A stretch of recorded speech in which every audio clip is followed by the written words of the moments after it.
So whenever tomorrow there will not be any distinction between the supplier of goods or the supplier. So the total composite price will be charged for GST, but the same thing will be applicable for the value-added tax. Sorry, it will be a VAT thing, right? So today what we are doing is some part is under the VAT and some part they give the what do you call it, some part of it, 20% or 40% they charge the service tax. So tomorrow everything will be one part. So presently we are not getting benefit as nothing because we are going to pay the opposite tax is there. Service tax. Yeah, service tax and VAT also. Suppose GST comes, then we have to take out all the things and we have to take a benefit of that. Yes. So that is available for that. So competition dealer today is denied of the input tax credit. There will not be nothing but the competition as far as the composite contracts are concerned. Everything will be valid. Sorry to interrupt. We'll just take a few seconds. We will have a quick take-away session where you can also ask some last questions because we are almost down to the closing hours.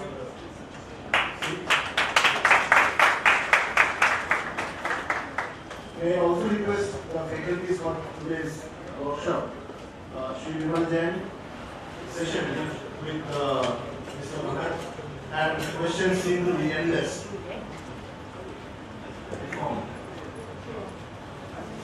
May I take this opportunity to felicitate our Honorable President of the Institute who has graced this occasion. So I request CMA Devashish Mitra, the WRC Chairman, to felicitate the Honorable President. Give him a memento, please.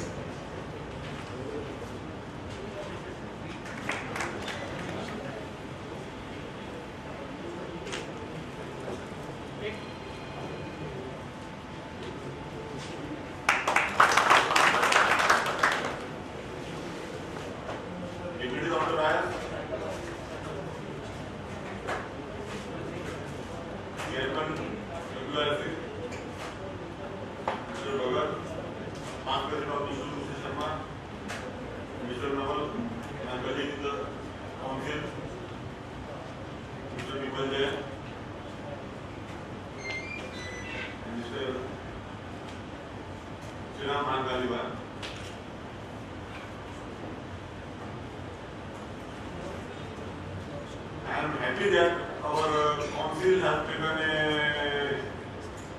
number of steps and each committee is functioning very well. Yesterday we have uploaded 4 auditing standards with the approval of central government. Again, we are going to prepare a 15 standard by 31st March. This is as per directive given by the Minister of Corporate Affairs.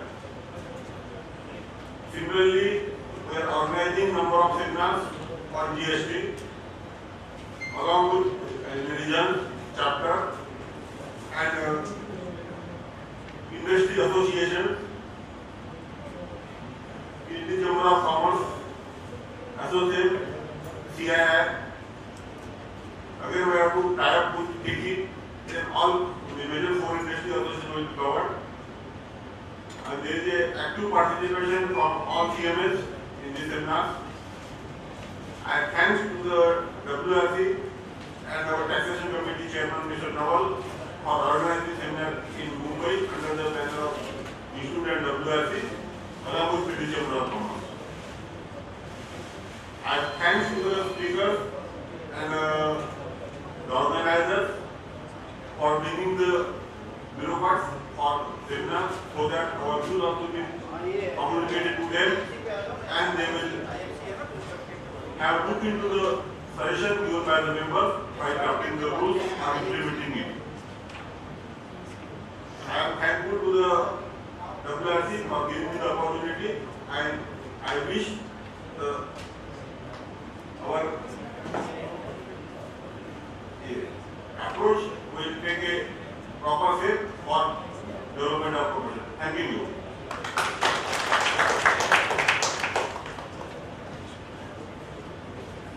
Thank you, sir. We'll have few last questions, maybe a couple of questions before we wind up the session with a vote of thanks. So participants and delegates can take up some few questions to all the faculty members over here.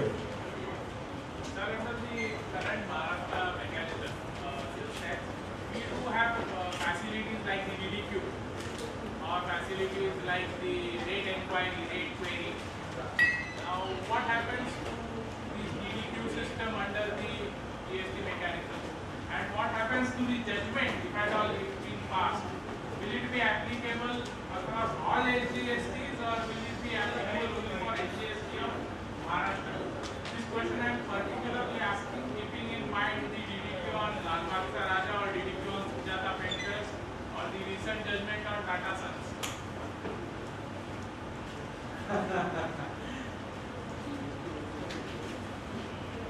That is being hotly debated right now. I mean, we have been discussing in how this particular issue of appellate needs to be resolved, because there will be two appellate sides. Like one, you forget about the other state. Within the same state, you will have to have different authority. No, see, basically GST will be on the same transaction. There will be limit to one will be CGST, one will be AGST. And if some dispute comes, where I should approach? Whether I should approach that particular, whether I should have an appeal against that particular tax, against the state also, against the center also. And what will happen if the state gives a different verdict and the central gives a different verdict? That things are getting sorted out. So probably what we are thinking is splitting the difference. Like up to 1.5 crore, there will be a total state jurisdiction. 1.5 crore turnover.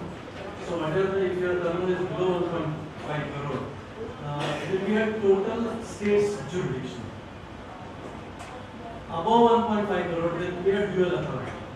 Only on the above 1.5 crore. In that also, what we are thinking of splitting that vertically, so that for the 3 years that particular dealer will be handled by one of them. So your question will be, to an extent, will be answered because there will be one authority for short timing also. If that proposal is not being accepted, I am saying only it's a proposal. There is no vertical split. Let's imagine a scenario, there is no vertical split. If your turnover is above 1.5 crore and you are being faced with two orders, there will be two orders. One is allowing, this second is disallowing. It's going to be a problem, but give me 3 to 4 months, we'll try to I can come with a concrete answer to it. Right now, we have understood your problem.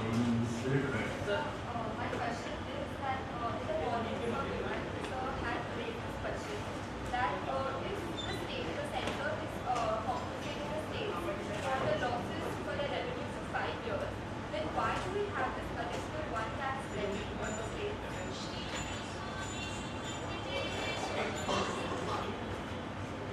So, you provided me an answer that we should ask for the compensation after 5 years.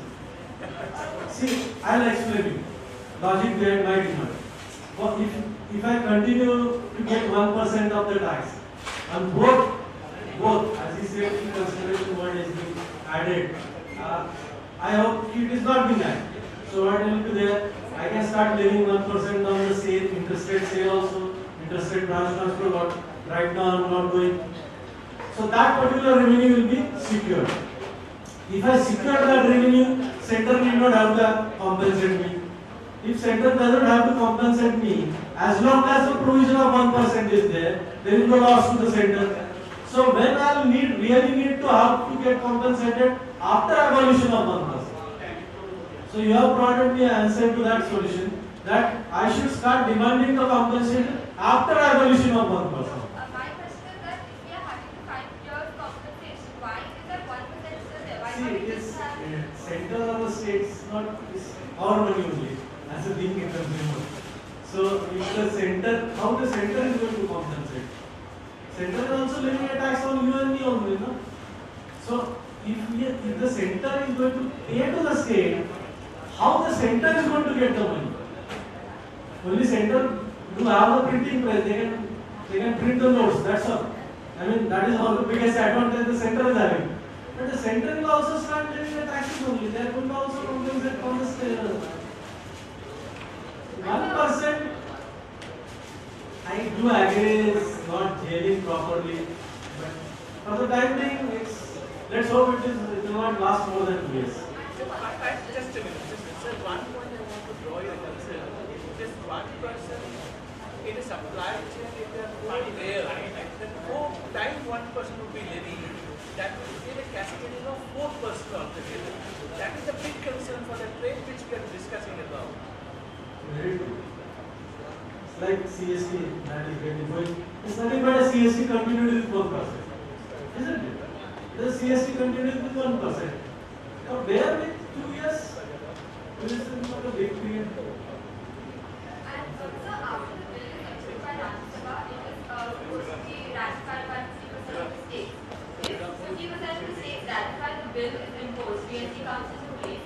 What about the states who are not agreeing to the GST Act? They had a 1 year allowance in Article 20. But if they still, after the 1 year, if they do not take up the GST, will it be compulsorily be imposed? Compulsory. The entry will go. Do we have any more questions? Maybe two last questions, please. Yeah, my question pertains to the EF zones currently Sikkim, Uttarakhand and Himachal Pradesh. So there was a notification or some statement that no new exemption will be granted, but all the exemptions which are there will continue up till the time they lapse. So in view of this, will this be continued under GST or will it be a level playing field across India? It will be converted to cash refund scheme. Okay. And like currently the model which we are following is like all the warehouses are outside the states as Jaipur is up, and then we have CNFs in each location. So it's a two-way inter-transfers. So what could be a good strategy? Directly supplying from the manufacturing state to the respective states, keeping in mind freight cost is optimum. Because 2 legs of transfer will have that 1% additional burden. So will it be a good strategy to directly?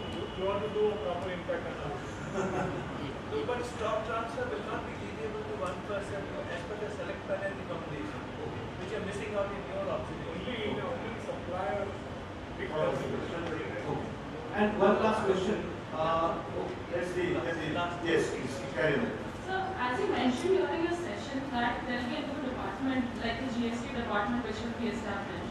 So what will be the fate of the appeals which are underlying under the sales tax, the VAT appeal? Very new act that comes into existence.